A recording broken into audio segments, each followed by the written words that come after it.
97underground.com, Baltimore's pure rock. Hi, this is Michael Spedden, 97underground.com, Baltimore's pure rock worldwide. Welcome to our YouTube page where you can find all of the national and local band interviews from my show, www.youtube.com/97underground, Michael Spedden. Remember, the Back of the Rack is now on every Monday from 2 to 4 p.m. Eastern Time and on Wednesday from 2 to 4 a.m. Eastern Time for the replay. Download the free app from 97underground.com and listen anytime, anywhere. And hit that like and subscribe button and allow notifications so you'll know whenever a new episode launches. Enjoy the interview.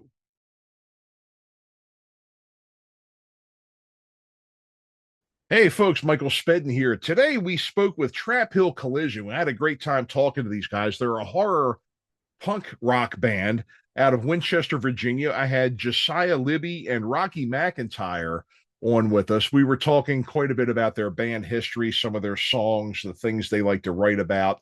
Really had a great time talking to them. All of their contact information and social medias and everything will be in the show notes. So you can look there if you'd like to find them. They do have some dates coming up in Winchester, Virginia, as well as Ardmore, PA in October, and all that will be listed there. So we appreciate you checking them out and tuning in. They've also got some new singles that are going to be due out this fall, so it's a very exciting time for them. So remember, folks, the Back of the Rack is on every Monday from 2 to 4 p.m. Our replay is every Wednesday from 2 to 4 a.m. Download our free app, listen to us anytime, anywhere, and don't forget our YouTube page, youtube.com/@97underground Michael Spedden, where we archive all of our interviews. So, folks, without further ado, enjoy Trapp Hill Collision. And welcome back to the Back of the Rack, the Michael Spedden Show here on 97underground.com, Baltimore's pure rock worldwide. And today we are here with a band that I'm just getting to know, and I've heard one of their songs, which we're going to play for you a little bit later, called Lycan Affliction. They're Trapp Hill Collision out of Virginia, another Virginia band. I tell you, Virginia's been right for the picking with great bands that have been on this show lately, and I'm great to meet another one here. So welcome, guys. We have Josiah, Libby, and Rocky McIntire. Welcome. Good to have you today. Thanks for having us. Great. Great. Well, it's great to have you here. So we were talking a bit, talking shop a little bit here. I'm an old band guy. You guys are doing a band currently now about the headaches and the a-holes and the disappointments and the good parts of it too, and we were also talking about some shows that you have coming up and some places that you play. So tell us about, I guess, your home turf, where you are, where you're playing now. Yeah, if you want to take that one, Rocky. Okay, I'll go. So we're from Winchester, Virginia. It's like nestled up in the top where Virginia meets West Virginia, not too far from Maryland or anything like that. Right. And it's an interesting town because we've got a music college and it's a very like popular music school, but the music scene around here has been like kind of dying lately, and we're doing our best to try and like bring it back and bring like more interesting acts, like, and get people to realize that like this is like a good community to have a music scene in. You have clubs out that way too. You had mentioned a couple of them earlier. Like Bright Box Theater. We have Backseat Events, which is the big one. Yeah. Isn't there another place called like Grandmom's Place or something? Or Oh, you're talking about Granny's. Granny, yeah. Yeah, I've never been there. I've just heard of it from other bands. That's all. Yeah. Yeah, it's like a breakfast shop by day and then like a bar by night, and then on weekends they have bands play. I'm trying to think. I know there's been a couple bands from Baltimore down this way. Like, are you familiar with the Dead End Lane? I haven't met them yet. No. Okay, they're a punk rock band from Baltimore, and they played down here with a band called the Jasons not too long ago. And that was an awesome show. Oh, great. So, so you do have some rooms down there, but it's just like everywhere else. And, and I can tell you too, from the perspective of somebody who I think I may have you on a couple years here. I may have you by a couple years here. The places do kind of come and go, and you're going to have great places. You're going to have bad places and everything, but you just kind of have to be patient and, take what comes, Mm-hmm. Yeah, definitely. Like a lot of places have shut down, but Brightbox has always been around. Backseat opened up recently, and both have been hosting some pretty big bands. Like Black Flag played the Bright Box, and they're coming back to play the Backseat Event Center with the Queers. Oh yeah. Quiet Riot played Backseat Event Center, I believe, and like Slaughter, bands like that. So it's like it's it's starting to grow, which is like great to see. I was there for Slaughter. I actually brought them on that night too. Oh, awesome. Yeah, I got to meet them backstage and everything, and that was a great interview. I interviewed Mark Slaughter as well. Got to talk to the boys, and I had some old Hammerjacks stickers from years ago that I gave them because they played Hammerjacks, and Killer. I interviewed Mark Slaughter. I've always wanted to interview Dana Strum because, like, if you look at the history of the LA scene and everything cool that happened, his name was in the equation somewhere. I really want to, I mean, you've probably read, articles and things over the years too, where you've seen that. But yeah, it is a great room. It really is a great room. They've got a nice VIP section up top. But that's, kind of almost like what Hammerjacks was years and years ago in Baltimore, where I'm from. So how about Bright Box Theater? How big of a room is that? I think it's like 270, 300 cap.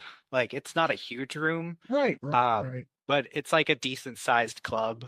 Yeah. Every The stage is like right in the middle of the room. Everybody's like really close to the stage. It's a fun room to play. I think, yeah, it's got a very like intimate feel to it. So it's really crazy to see a band like Black Flag. Even Agent Orange played there last year also. So they get a lot of big acts through there, and it sells out instantly and everything. So it's a really cool spot to play. So is that more of a punk rock or alternative rock venue as compared to metal, or not necessarily? They have a lot of variety actually. Like I would say they have country, blues. What else would you say, Rocky? Yeah, a lot of different things. Cover bands. Yeah, I think Amish Outlaws played there, and a couple other like more country bands. Like I'm trying to think. There was a rockabilly guy that came through that one of our buddies went and saw, but I can't remember who it was. the Slim Jim Phantom? No, oh shoot, I can't remember. It wasn't Sasquatch and the Sickabillys. Oh, it was Reverend Horton Heat. That's her. Yeah, sure. Yeah, That's great. Well, so how long have you guys been around now? 5 or 6 years, depending on who you ask. Okay. Because we put out our first release in 2020, but we started rehearsing in like 2019. Oh, sure. Yeah, we were all still. Well, I basically had just graduated high school, and like our guitar player and Rocky were like still in high school. Like we were like, this is our first band still, which is pretty crazy. Like most people, their first band like dies after a week. Yeah, I know. But we are rather relentless and stubborn, so we're like, no, we're just gonna keep going. Well, and here we are.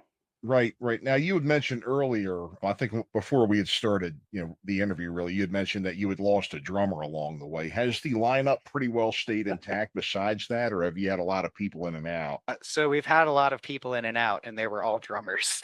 Oh, okay. There you go. But probably 15 drummers. But the same other 3, right? Yeah. I've always played bass. Trevor, our guitar player, has always played guitar, and Josiah, the singer, has always sang. But drummers has been that's been the tough part, huh? Yeah, it's either someone who's just not that into it, or like they don't have a car and they can't make it to practice or something. That's the classic. Yeah. But we will say we've had the same drummer since 2022, and it's basically we've been a real band since like 2022. Before then it was kind of like, because it's really impossible to have like a real like sound or like consistency if you don't have the same drummer. Like you're basically a different band every time. You're right about that. That really does, and I'm sure as the bass player, you'll agree that, yeah, I mean, you got to have the right guy in there, and it does make a difference. It really does make a difference because, everybody, I mean, sometimes people are closer than others, but just about everybody on the planet interprets rhythm just a little bit different. Yeah, I think. definitely. And our current drummer, like, to say we gel is like an understatement. It's almost like they they understand what I'm going for before I say it. It's like I'll play something and they'll put a beat to it, and it's like that's exactly what I want to hear. Oh, good, good, good. Well, that's what you need. That's really what you need. Because if you don't have good, I mean, you guys are driving everything, and if you don't have good chemistry between the drummer and the bass player, it's over with. Yeah. It's over with. Especially in the studio. I know. Mm-hmm. Yeah. Yep. So you have been recording. I mean, we are going to play one of your songs, Lycan Affliction, in just a little bit here, but you said you've got more singles that are coming out that are going to be on the way out soon, or about to be released, is what I meant. Where are you recording? Is somebody producing you in the studio? So with this album that we've been working on, we've decided to record everything ourselves in my house. Okay. And then sending the stems and the tracks off to a friend of ours who mixes music somewhat professionally, maybe full time, I'm not sure. And he's mixing and mastering everything. Because the recording, it's something we've dabbled with for a while. We recorded 2 of our releases on our own. So it's something we have experience with. But, when it comes to mixing and mastering, you need a more of like a seasoned professional to do something like that. Oh, I agree 100%. I agree 100%. There's nothing easy about that. And it's something that just takes a long time to learn. It really does. I totally agree with that. You really do need somebody who's behind the knobs, who really knows what they're doing. But the good part about it is that a lot of times the legwork can be done on your own, which, I guess there's kind of a balance between the pros and cons of that. I do know of a lot of classic, very well-known iconic studios up in the Baltimore area that have closed over the years because of the, DIY phenomena that's been around probably at least the last 10, 12 years. But on the other hand, too, the one thing that I could never get, the one thing that I always had trouble with, and I don't know if you agree with this or not, but I could play in front of 5 people. I could play in front of 50,000. Not that I ever have, but I could, and not bat an eye. But the minute that I get into the studio, good Lord, I'm just, Yeah, that red light syndrome. Oh yeah, hearing yourself recorded for the first time and realizing that you're actually not that good is a very jarring experience. You've never done it, I very much recommend people do it. It's humbling, isn't it? It absolutely is. Like, oh my God, I thought the song sounded like this, and then I'm 100%. I hear that, and then when you go to make changes, or you go to do it over again, you find yourself overthinking. You're overthinking. You're thinking way too deep into it, and then there you are. So, well, I'm glad that that you do have the facilities to be able to record it yourself and get that legwork done, and then get it in to have it, polished up and mixed well and mastered and everything too. Yeah. It's been real convenient for us. And a funny thing is, I know I mentioned that we've had a dozen or so drummers. Our first drummer is actually the one who's the professional engineer. So he graduated from being our drummer to being our engineer. Oh, okay, good, good. Didn't you mention like a music college or something near you? Did he go there, or was that just a thing? He went to Liberty University down in Lynchburg. Oh, I know quite a few people who have. Yeah. Yeah, but we're near Shenandoah University, and we've worked with a couple people who to that school for recording. Actually, one of our we did like a live track that we put out that was recorded by one of the head engineers at the time, just because he and I were smoking buddies back in the day. Oh yeah. Well, great. Well, I'll tell you what. Why don't we give your song a spin here? Lycan Affliction. Tell us a little bit about this song. Josiah, you want to take this? Oh yeah, so this song, Lycan Affliction, I remember that back when me and Rocky used to live together at a place called the Cactus Crypt. I remember one night we were hanging out, and I was like, "Man, Rocky, we should write a song that's it sounds like old school AFI." From the 90s. And so he played this bass line, and I was like, yeah, do some more of that. And then then the song was born, and that's about. And then Rocky, you want to say what the inspiration was for the lyrical content, I guess? Yeah, there's this werewolf movie called Ginger Snaps, that's about these two like teenage girls, and one of them becomes a werewolf on the night of her first period. So every time she goes through her womanly troubles, she also turns into a werewolf. And that's what I based the lyrics for that song on. Yeah, it's very loose because like I had never even seen the movie, and I wrote some of the lines. So I was like, I was just basically like thinking like kind of normal werewolf movies, like American Werewolf in London and The Howling and stuff like that. So, but yeah, so that's the story behind the track.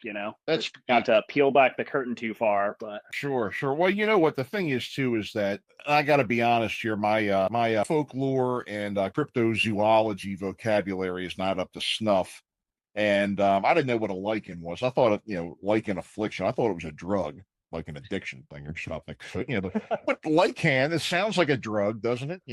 Teddy it did anyway, but look it up. Dark. Yeah, exactly.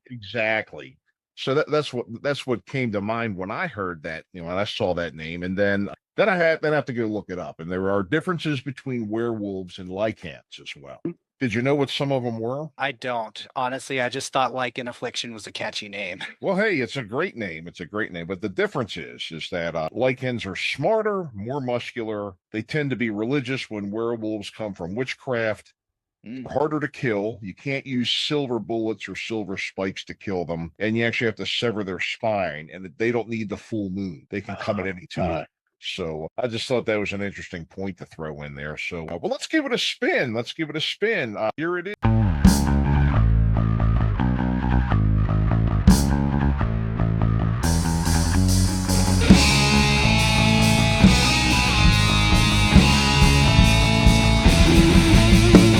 Come show my light at the break of day. With crimson street rolling down the drain. My head is red and my hands are gray.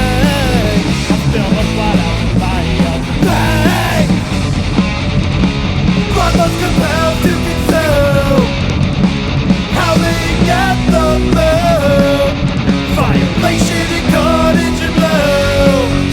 The fiend inside me fills. No hope, no return without wolf bang. Lycan Affliction beginning to wane. The beast of bottom beneath the strain. Will feed the hunger until it's slain. Blood was compelled to consume. Howling at the moon. Violation in cottage and blue.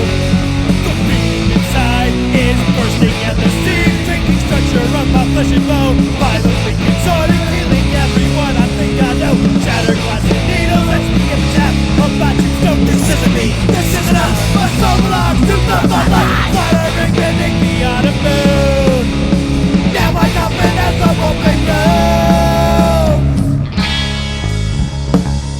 It's biting on the skin, while consuming me from within. It's drowning us in sin now. Hope is wearing thin. Biting on the skin, consuming me from within. Drowning in the sin. Let the turning begin. Blood was compelled to consume. Howling at the moon. Violation in cottage and blue. The fiend inside exhumed. Blood was compelled to consume. Howling at the moon. Violation in cottage and blue. The fiend inside. The fiend inside. The fiend inside exhumed. That's a great song. And you had mentioned, Josiah, that you've got some other material that's just about to come out as well. Anything in particular? so dropping September 12th We have our next song called Phantom Fire. Great. That one's a little bit more of a heavier track, Mhm. a little bit more metal infused. That was more of the vision of our guitar player coming up with that one. Mhm. So it's really interesting. It's still very driving, still very thrash in a lot of ways. Mhm. But yeah, it's good. And yeah, September 12th. Check it out. Oh, great. And Great. if it's not already out. So this one's about phantoms instead of lichens this time. Yeah. Do you want to explain the concept of a phantom fire? Yeah, so just real quick, without taking too much time, sort of the idea of a phantom fire is an actual haunting concept that basically there's buildings like this that have like burned down or had fires where people die in them, and many years later, people will take pictures of these houses or buildings, and if they're like in the background or something, fire will show up in the photos.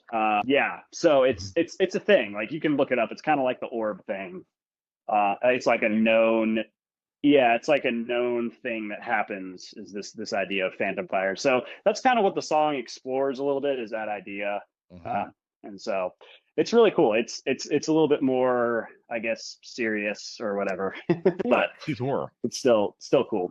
Yeah, well, I tell you, it's from the sounds of this stuff here, it sounds like you guys are really singing about some really cool subject matter, paranormal. You would even kind of mention on your Facebook, horror rock, which I think is really cool.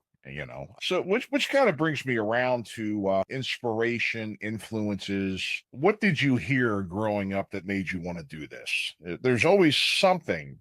Everybody has that eureka moment when they hear something that makes them want to finally take the plunge and get into music and playing and everything. What was it for you? You could either one of you could go first. So weirdly enough, the first band artist that I heard that made me want to learn how to play music was Daft Punk. Not punk rock, not metal, not even rock at all, more electronic. And then like their last album had a lot of like funk and like R&B kind of influences. And I heard that album and I was just like, man, like I want to learn how to play music. So then I started playing guitar, and I think it was like my high school gym teacher was like, "Oh, you play guitar? You should listen to Pantera." And that set me on the metal and punk rabbit hole. Well, Yeah. great. Sorry. For me, I can definitely tell you that it was the band Ice Nine Kills with their single "Thank God It's Friday." So that sort of married the two loves that I had, which was horror movies and metal / hardcore or punk, like whatever. And then I started getting into other like horror punk type bands like Misfits and Blitzkid and stuff. And yeah, from there, that's really what it's been. And I was like, well, if all these other people can do it, then why can't we?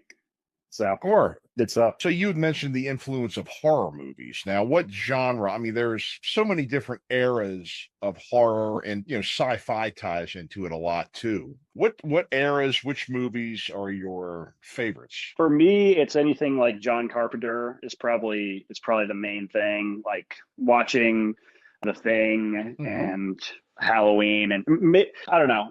There's too many to count, but basically anything from like the 80s slashers stuff. I don't know. Yeah, it's just a lot of different things. Like I got into it so much that I collect like horror tapes now. Like I have like hundreds. I got so far into it. So it's like too much to even go over, but probably like the most hidden gem I would say that people don't bring up enough would be Exorcist 3. Oh, no kidding. Okay, I've heard of one, and I didn't even know there was a 3. But yeah, people don't talk about it. Yeah, but I think it's better than the first one, to be honest. But yeah, Rocky, you can go. I don't want to take too much time. Yeah, honestly, like 80s horror, like kind of the same as Josiah said. Like I grew up watching movies like Predator and the Alien franchise and Return of the Living Dead and Dawn of the Dead and like the Romero zombie movies. A lot of creature features. I'm more into the creature feature side of thing. I think Josiah likes more psychological horror. Okay. Did you ever watch? I guess you guys are mentioning stuff. And The Thing kind of reminds me of this one a bit here. Did you guys ever like Reanimator? Yes, I love One of my favorite. I remember when that came out, actually, back in 19. And one of my favorites from that era. That was really really great stuff. So well, awesome. We'll have to get together another time and just compare horror movies. absolutely. And one of my actors in my murder mystery company that I own is a complete horror buff. In his basement, shelf after shelf of DVD. It looks like a Blockbuster video store when you walk in there. It's amazing. Nice. So excellent.